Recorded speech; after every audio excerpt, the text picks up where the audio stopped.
Support ತುಂಬಾ ಚೆನ್ನಾಗಿದೆ. So ಇವತ್ತು ಅವರ ಸಪೋರ್ಟ್ ಇರೋದ್ರಿಂದಲೇ ನಾನು ಇವತ್ತು ಈ ಮಟ್ಟದಲ್ಲಿ ಇರೋದು. ಎಕ್ಸ್ಪೆಷಲಿ ಹೇಳಬೇಕು ಅಂತಂದ್ರೆ ಪೇರೆಂಟ್ಸ್ ನನಗೆ ಬೈ ಬರ್ತ್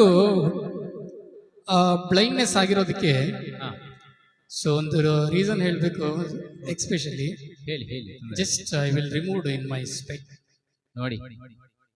ನೋಡಿ ಎಲ್ಲರೂ ನೋಡ್ತಾ ಇದ್ದೀರಾ ಸಾಯಿ ಮೆಲೋಡಿಸ್ ಪೇಜ್ ಅನಂತಾಡಿಯ ಇವತ್ತಿನ 95ನೇ ಎಪಿಸೋಡ್ ನಲ್ಲಿ ನೋಡಿ ಶ್ರೀರಾಜ್ ಬಹಳ ದೂರದಿಂದ ನಮ್ಮ ಸಾಯಿ ಮೆಲೋಡಿಸ್ ಪೇಜ್ ಅನಂತಾಡಿಗೆ ಬರಬೇಕು ಹಾಡಬೇಕು ಎಂಬ ಹಂಬಲ ಅವರ ಹತ್ರ ಇದ್ದು, ಆದ್ರೆ ನಿರಂತರವಾದ ಫೋನ್ ಕರೆ ನನಗೆ ಮಾಡ್ತಾ ಇದ್ರು.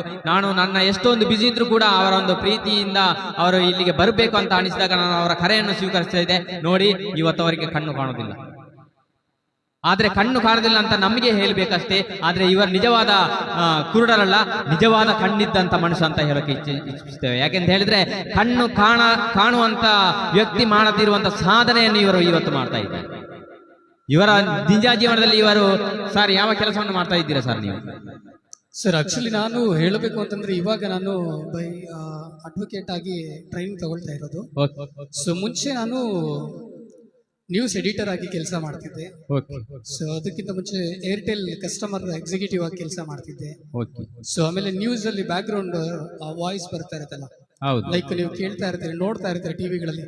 ನಮಸ್ಕಾರ, TV9 ನ್ಯೂಸ್ಗೆ ಸ್ವಾಗತ. ನಾನು ಶ್ರೀರಾಜ್. ಮೊದಲಿಗೆ ಹೆಡ್ಲೈನ್ಸ್. ಮಂಗಳೂರು ಸೌತ್ ಕರಾವಳಿಯ ದಕ್ಷಿಣ ಕನ್ನಡ ಜಿಲ್ಲೆಯಲ್ಲಿ ಭಾರಿ ವರ್ಣನ ಆರ್ಭಟದ ಹಿನ್ನೆಲೆಯಲ್ಲಿ ವಿದ್ಯುತ್ ಕಡಿತ ಉಂಟಾಗಿ ಭಾರಿ ಬಸ್ಸು ಹಾಗೂ ಕಾರು ಲಾರಿ ಯಾವುದೇ ವಾಹನಗಳಿಗೆ ಓಡಾಡದಂತೆ ಗುಡ್ಡ ಕುಸಿತ ಉಂಟಾಗಿ ಮಳೆಯಿಂದ ತುಂಬಾ ಹಾನಿ ಉಂಟಾಗುತ್ತದೆ ಅಂತ ಹೇಳಿ ಇವತ್ತು ನಮ್ಮ ಫೇಸ್ಬುಕ್ ಪೇಜ್ ನ ಲೈವ್ ನ ಮಾಲೀಕರಾದಂತಹ ಸಾಯಿ ಅನಂತಡಿ ಅವರು ನಮ್ಮ ನೇರ ಪ್ರಸಾರದಲ್ಲಿ ಜಾಯಿನ್ ಆಗಿದ್ದಾರೆ. ಹೇಳಿ ನಮ್ಮ ಸಾಯಿ ಅನಂತಡಿ ಅವರೇ, ಈಗ TV9 ನ್ಯೂಸ್ ಜೊತೆ ಮಾತಾಡ್ತಾ ಇದ್ದೀರಾ ನೀವು.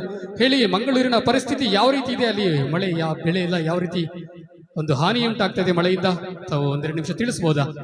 ಓಕೆ ನೋಡಿ, ಎಷ್ಟೊಂದು ಸುಂದರವಾಗಿ ಇವರು ಒಂದು ನಿರೂಪಣೆ ಮಾಡ್ತಾರೆ. ನೋಡಿ ಎಷ್ಟೊಂದು ಸುಂದರವಾಗಿ ಅವರ ಒಂದು ನಿರೂಪಣೆ ನಿಜವಾಗಿಯೂ ಅದ್ಭುತವಾಗಿದೆ ಸರ್. ನಿಜವಾಗಿಯೂ ನೋಡಿ, ಅವರು ಬೆಂಗಳೂರಿನಿಂದ ಬಂದಿದ್ರು ಸರ್. ನೀವು ನಿನ್ನೆ ಬೆಂಗಳೂರಿನಿಂದ ಹಾಸನಕ್ಕೆ ಹೋಗಿದ್ರಲ್ಲ, ಯಾವ ಒಂದು ಕಾರ್ಯಕ್ರಮ ನಿಮಿತ್ತ ಹೋದ್ರಿ ಸರ್ ನೀವು? ಸರ್ ಆಕ್ಚುಲಿ ಹಾಸನದಲ್ಲಿ ಒಂದು ಮಹಿಳಾ ಕಾಲೇಜ್ ಅಂತ ಹೇಳಿದೆ, ಅಲ್ಲಿ ಸೊ ವುಮೆನ್ಸ್ಗೆ ಅವೇರ್ನೆಸ್ ಬಗ್ಗೆ ಪ್ರೋಗ್ರಾಮ್ ಕೊಡೋದಕ್ಕೆ ಅಂತ ಹೋಗಿದ್ದು. ಸೊ ಅಂದ್ರೆ ಈಗ ಇತ್ತೀಚಿನ ದಿನಗಳಲ್ಲಿ ತಾವೆಲ್ಲರೂ ಕೂಡ ನೋಡ್ತಾ ಇರ್ಬೋದು. ಸೊ ಅಲ್ಲಿ ಅತ್ಯಾಚಾರ ಆಯ್ತು, ಇಲ್ಲಿ ಅತ್ಯಾಚಾರ ಆಯ್ತು, ಅಲ್ಲಿ ಹಾಗಾಯ್ತು, ಇಲ್ಲಿ ಹೀಗಾಯ್ತು. ಬರೀ ವಾರ್ತೆಗಳಲ್ಲಿ ನಾವು ದಿನ ಬೆಳಗ್ಗೆದ್ರೆ ಕೂಡ ಇದನ್ನೇ ಕೇಳ್ತಾ ಇರ್ತೀವಿ, ಇದನ್ನೇ ನೋಡ್ತಾ ಇರ್ತೀವಿ. ಸೊ ಆದ ಕಾರಣ ಎಕ್ಸ್ಪೆಷಲಿ ನಾವು ಬದಲಾಗಬೇಕು, ದೇಶನ ಬದಲು ಮಾಡ್ಬೇಕಲ್ವಾ?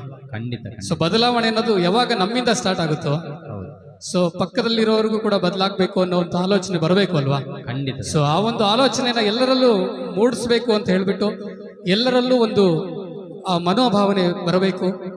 ನಮ್ಮ ದೇಶ, ನಮ್ಮ ಜನ, ನನ್ನ ಅಕ್ಕ, ನನ್ನ ತಂಗಿ, ನನ್ನ ಅಣ್ಣ, ನನ್ನ ತಮ್ಮ, ಈ ಒಂದು ಭ್ರಾತೃತ್ವ ಭಾವನೆ ಎಲ್ಲರಲ್ಲೂ ಯಾವಾಗಾದ್ರೆ ಉಂಟಾಗುತ್ತೋ ಆವಾಗ ನಮ್ಮ ಭಾರತ ದೇಶ ಡೆವಲಪ್ಡ್ ಕಂಟ್ರಿ ಆಗುತ್ತೆ.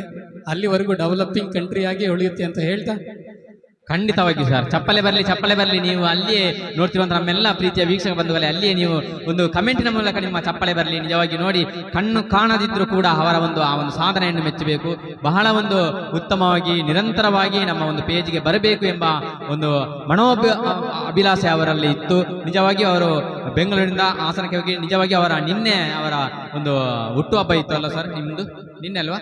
ನಿನ್ನೆ ಅವರ ಹುಟ್ಟುಹಬ್ಬ ಇತ್ತು, ಇಲ್ಲಿಯೇ ಆಚರಿಸಬೇಕಿತ್ತು. ಆದ್ರೆ ಹಲವಾರು ಒಂದು ಕಾರಣಗಳಿಂದ ಅವರಿಗೆ ಇಲ್ಲಿಗೆ ನನಗೂ ಕೂಡ ಆಗ್ಲಿಲ್ಲ, ಅವರಿಗೆ ಬರ್ಲಿಕ್ಕೆ ಆಗ್ಲಿಲ್ಲ. ಅವರ ಹುಟ್ಟುಹಬ್ಬವನ್ನು ನಿನ್ನೆ ಅವರು ಅನಾಥಾಶ್ರಮದಲ್ಲಿ ಅಂಧರ ಅನಾಥಾಶ್ರಮದಲ್ಲಿ ಆ ಒಂದು ಮಕ್ಕಳೊಂದಿಗೆ ಅವರು ಹಂಚಿಕೊಂಡಿದ್ದಾರೆ. ನಿಜವಾಗಿಯೂ ಪ್ರೇರಣೆಯಾಗಲಿ, ಮುಂದಿನ ದಿನಕ್ಕೆ ಎಲ್ಲರಿಗೂ ಇದು ಮಾದರಿಯಾಗಬೇಕು ಅಂತ ಹೇಳಕ್ಕೆ ಇಚ್ಛಿಸುತ್ತೇನೆ ಸರ್. ಹಾಗೆ ನಿಮ್ಮ ಈ ಒಂದು ಕಾರ್ಯಕ್ರಮ, ನಿಮ್ಮ ಮುಂದಿನ ದಿನದಲ್ಲಿ ನಿಮಗೆ ಸಂಗೀತ ಒಂದು ಸರಸ್ವತಿ ಮುಂದಿನ ದಿನದಲ್ಲಿ ನಿಮಗೆ ಒಳ್ಳೆ ಒಂದು ಗಾಯನ ಕ್ಷೇತ್ರದಲ್ಲಿ ನಿಮಗೆ ಇನ್ನಷ್ಟು ವೇದಿಕೆ ಬರಲಿ ಅಂತ ಹೇಳಕ್ಕೆ ಇಚ್ಛಿಸುತ್ತೇನೆ. ಓಕೆ, ಹಾಗೆ ಒಂದು ಸ್ವಲ್ಪ ಹರಟೆ, ಸ್ವಲ್ಪ ಹಾಡು ಹೀಗೆ ಮುಂದುವರಿಯುತ್ತಾ ಇರ್ತದೆ.